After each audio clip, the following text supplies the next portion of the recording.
Term limits in Texas. Let's get dialed in.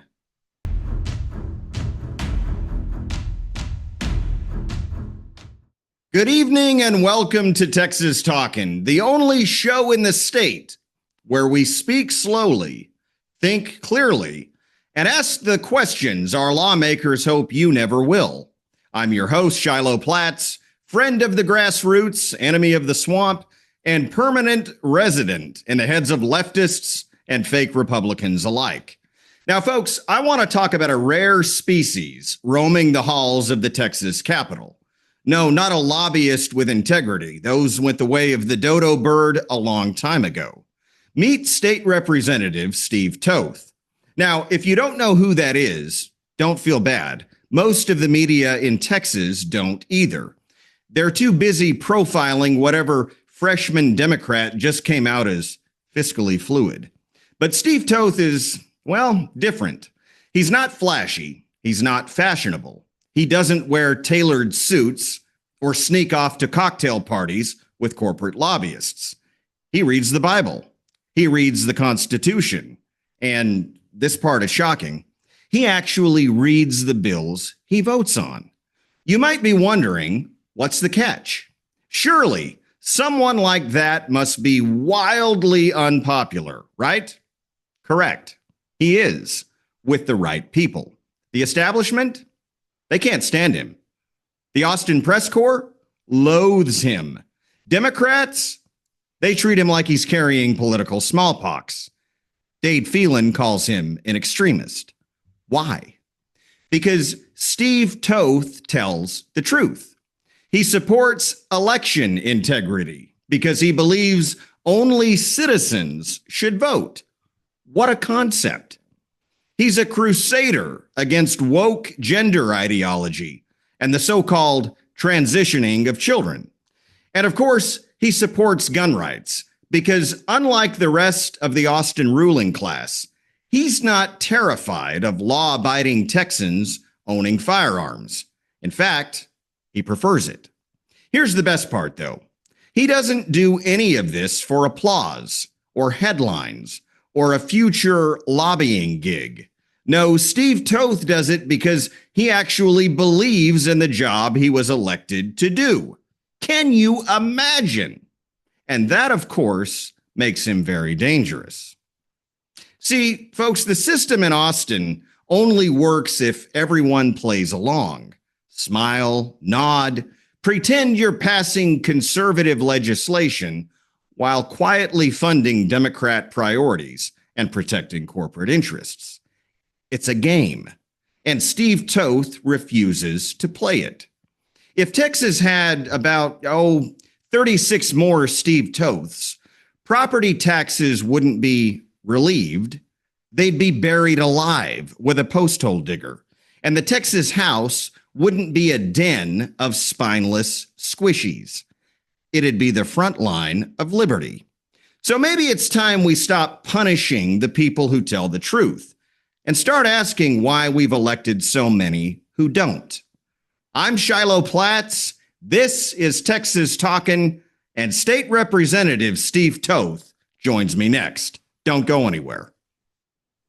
And joining me now is a true champion of all things conservative, Texas State Representative Steve Toth. Mr. Toth, welcome to Texas Talkin'. Great to be with you, brother. It is great to have you. I've been looking forward to this and excited to do this interview. And I want to talk to you right out of the gate, Mr. Toth, about an issue that I feel is so often neglected, especially by incumbent politicians, but that is so important, in my view, to good governance, and that is term limits. You support term limits. I support term limits. Wholeheartedly. What do we need to do in Texas to get this across the finish line? Shoot everyone. I'm sorry. That's the lawyer joke. No, so look, I have multiple times said that the only time the Democrats are interested in term limits is when they talk about doing away with just the statewide, right? So from time to time, the Democrats will say, hey, let's do term limits, but only include, the governor, lieutenant governor, and the attorney general and the ag commissioner and land commissioner. To which all the Republican held spots. Right, all Republican held spots. No, it's got to include us. It has to include us. And multiple times we've tried, but you can't even get a bill heard. Multiple times we've tried to say, all right, so let's do this. Let's say it won't include us. It won't go into effect until 2035. But the reality is that Senfronia Thompson will still be there. Harold Dutton will still be there. So they're not going to support it. But it's going to be a heavy lift, but I think we just have to keep on pushing for it. Well, the argument that I hear against term limits is, oh, we already have term limits. They're called elections. I believe that's sort of a naive approach and look at the issue because let's face it, Representative Toth, incumbents, especially bad incumbents, are often very entrenched with big money, with the ruling class, so to speak, special interests. And so, yes, you can run primary challenges against them, but most of the time the incumbent wins. And so we're essentially stuck with bad incumbents without a way to get rid of them. Here's one thing that's good about Texas. It only pays $600 a month. So you're not coming back. You don't have a lot of people like in Congress. I've heard that the average stay there is like 20 years. Wow. Where here in the state of Texas, the average stay here is like eight or 10 years. And which that's one thing I think that's positive. But yeah, at the end of the day, incumbency is really tough, man. But I would say this too. I beat an incumbent. I beat a guy that's outspent me 10-1. And I think that we've got to encourage more people to run, and we've got to get realistic about what it takes for them to win and to be successful. And the reality is that, and I'll give you an idea. I talked to Kathleen Wall today, and she's going to run against Angelina Orr. She hasn't announced yet. Breaking news. I don't know when you're going to. Right here, folks. I don't know when you're going to air this, but Angelina's got just a ton of money, but she's got a terrible voting record. And, she voted for the impeachment of Ken Paxton, which is a criminal act in and of itself. Yes, sir. And, if Kathleen puts on a strong race, she'll beat her. No question. No questions asked. But we've got to paint a clearer picture for people that are considering running of what it's going to take to get them across the finish line successfully. And painting that clear picture, what do you think a good candidate should do and should have before even considering a run for the Texas legislature? I'm really blessed in that my wife, I was asked to run back in 2011, and I said, I can't do that. I'm a pastor. I'm a board member. I own a small business. I'm a dad. I just can't do it. And my wife 2 weeks later said to me, she said, if I reorganize the business and I take some of the stuff off your plate, you can do it. And I'm like, I can't, what are you saying? I can't do that. And she goes, well, have you prayed about it? She played There's a good starting point. She played the prayer card, right? Which wasn't fair. And, but so I'm really blessed in that my wife stepped up and I did this full time. And you've got to make a commitment that if you're this is the legislature of Texas. We're the 7th largest economy in the world. This isn't like a part-time gig. And if you treat a campaign like it's a part-time gig, you'll lose. But if you get really serious about it and you make it a full-time endeavor to run full-time, you stand a really good chance of beating somebody with a bad record. I want to shift gears for a minute to the culture war that is being waged, certainly in pop culture and absolutely right here in the great state of Texas, particularly this radical gender ideology. You have been a constant, steady force against the gender ideology movement. And I want to ask you to go into some particulars involving your fight against this and what you've accomplished on a legislative level to push back against the craziness. So in the 87th session, I authored 2 bills. One was to stop the chemical and surgical transitioning of kids. We didn't get that across the finish line, but we raised enough eyebrows that we got it done in the 88th session. The 87th session, I passed the very first bill in the state of in the United States banning the teaching of critical race theory in our classrooms, as well as classroom activism, which means Democrat teachers were no longer allowed to take their kids into the halls of Congress and into the legislature and have them advocate on behalf of Planned Parenthood or on behalf of LGBTQ rights. It was great legislation. 5 or 6 other states have picked it up since then. Really proud of the work that I did with Brandon Creighton. Senator Creighton carried it over in the Senate. He was awesome, did a great job with it. And then in the 88th session, we started pushing really hard to end the social transitioning of children. Because, brother, what we found out was that, okay, it's great that we're able in the 88th session to ban surgical and chemical transitioning, but we didn't get done the social transitioning. And what we have found now, 2 years later, is that every bit as many kids are transitioning, even though the chemical and surgical route has been cut off. Because what they do is now these dishonest doctors will say, well, this little girl isn't on Lupron, which is a hormone blocker. She's not on it because she's transitioning. She's on it because she has precocious puberty, which is a lie. So they find a way to a loophole, in other words. Exactly. And then once they've gone through puberty, they get the kid on testosterone or a cross-sex hormone, until they're 18, 19 years of age. And then they go out of state. They go to New Mexico and have their breast removed or have their penis removed. I mean, I can't conceive of the fact that we're having this conversation. Right? It's insane. And so this year, I filed House Bill 2258, which ends the social transitioning of kids. Dustin Burrows sent it to Ken King's committee. He's an evil person. I don't know how Ken King sleeps at night. He is a dishonest, vile person that does not care about our kids, because he said to me, this stuff is awful. Of course I'm going to give your bill a hearing. And he never did. And I believe he really did believe that it was awful, but he had sold his soul to the Speaker of the House to not hear the bill and not let the bill get heard. And so he killed the bill, never even gave it a hearing. I had the votes to get it out of that committee, never gave it a hearing. In fact, 3 of the 4 joint authors, I could have had 4 out of 4 joint authors out of that committee. But neither here nor there, he didn't have it. He didn't hear it. And so we worked really hard, myself, Nate Shastline, and myself, to find a bill that we could put the banning of social transitioning on as an amendment. And we finally found one in Senate Bill 12. We talked with Brandon Creighton, and Brandon took my amendment. He was so gracious about it. And but we still had to get it done on the House floor, it was a war. It was I can't believe that. What? So, and I don't mean to interrupt, Representative Toth, but I want to go back to something you said about King killing this and not giving it a hearing.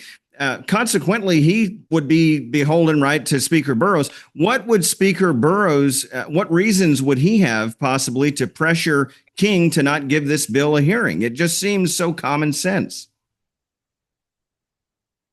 Did you ever see the movie Braveheart? Yes, a long time ago. Yeah, well, at one point, the young king says to his father, who's dying of leprosy, his father says to him, deals are made among men in order to secure power. And there was a deal that was cut, obviously. With the Democrats. With the Democrats, the LGBTQ caucus, to not hear any of these bills. And none of them got heard. All of them got sent to Ken King's committee, and they all died. They all died there. And so the thing he could not stop, though, and look, here's the deal. I think Burrows would tell you he's probably, if you look at his convictions compared to Strauss's or Phelan's convictions, he's probably a more conservative person. I agree with you. That said, he cut a deal. And so I don't know how I could never, if that's what it takes to be in leadership. I don't want any part of it. I don't want any part of it. The love of power outweighs the love of principle and conviction, and I don't want anything to do with that. Losing your integrity, losing your character, it's a slow drip. It really is.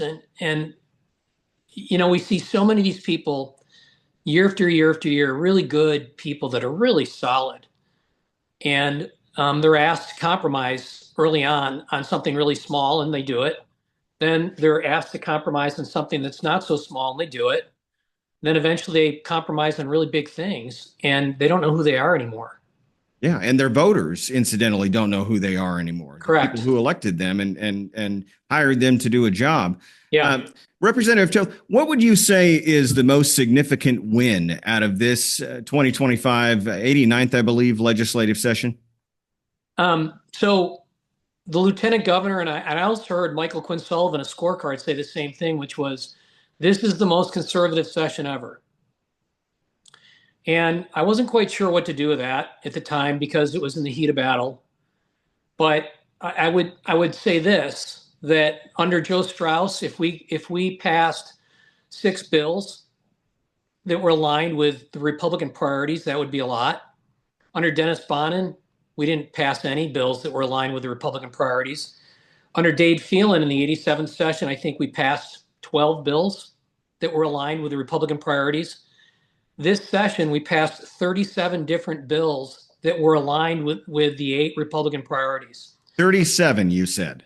37.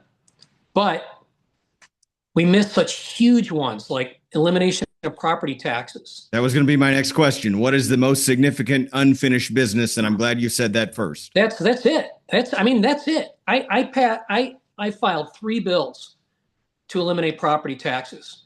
I gave them 3 different options. One of the options is the bill that we filed 3 sessions ago. I filed it with Tom Oliverson. It was a bill that was developed by the Texas Public Policy Foundation. It was a solid bill, and what it basically said is all we're going to do is hold spending increases to population adjusted for inflation. And if you do that, the revenue coming in will come in at about 8 to 9% higher than what you're spending. And if 100%, if only 80% of that goes towards property tax buy down, within 10 years, you'd completely eliminate maintenance and operation. Wow. Completely. And if you want to keep on going, you could eventually eliminate county taxes. You could eliminate your MUDs, your RUDs, your hospital tax, your local community college tax. You could eliminate all of them if you wanted to keep doing it. It's a legitimate way of not raising taxes and not creating a new tax, and it works. And what happened? Couldn't even get the bill heard. Couldn't even get the bill heard. So you faced resistance from leadership or from the opposing party on getting even a hearing? At the end of the day, the big 3 have to come to the conclusion that this really matters. Yeah, and it does. The tax burden on Texans is great. And to shift that burden from from individuals to small business owners is immoral. That's not a solution. It's not a solution, and that's what we're doing right now. So I'm a small business owner, and 80% of the jobs created in Texas are created by guys like me.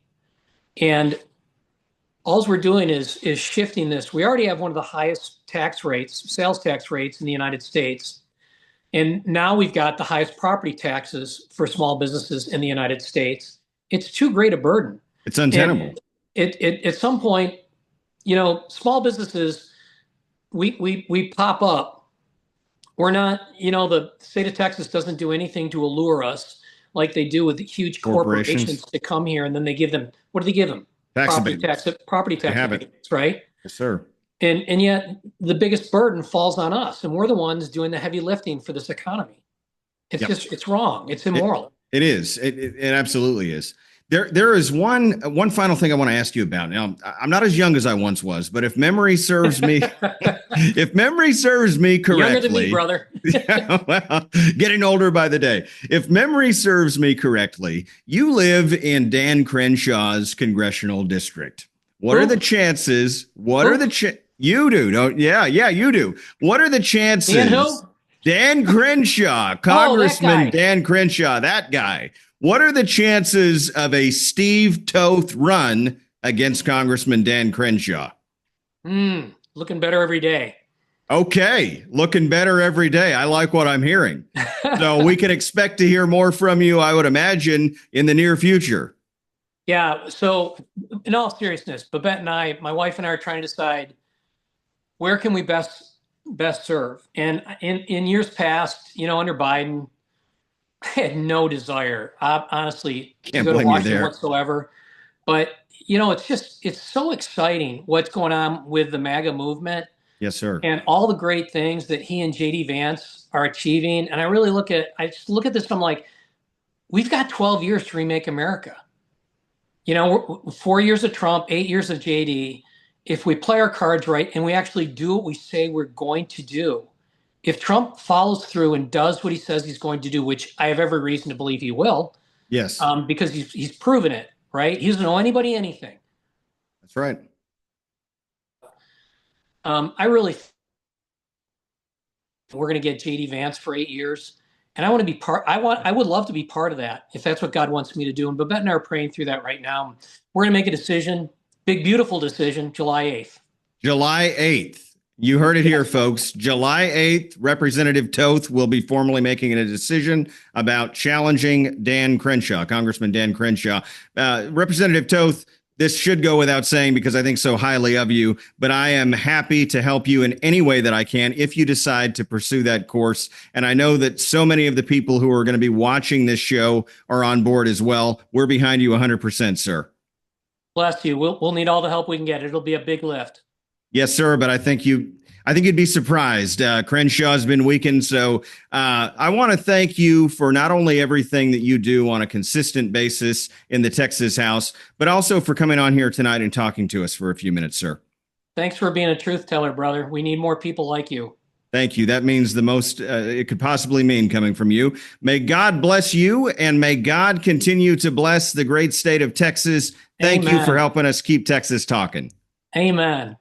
Stay dialed in to interviews and content just like this by clicking that follow button on my Facebook page or hit the subscribe button to learn more about exclusive access that you won't want to miss.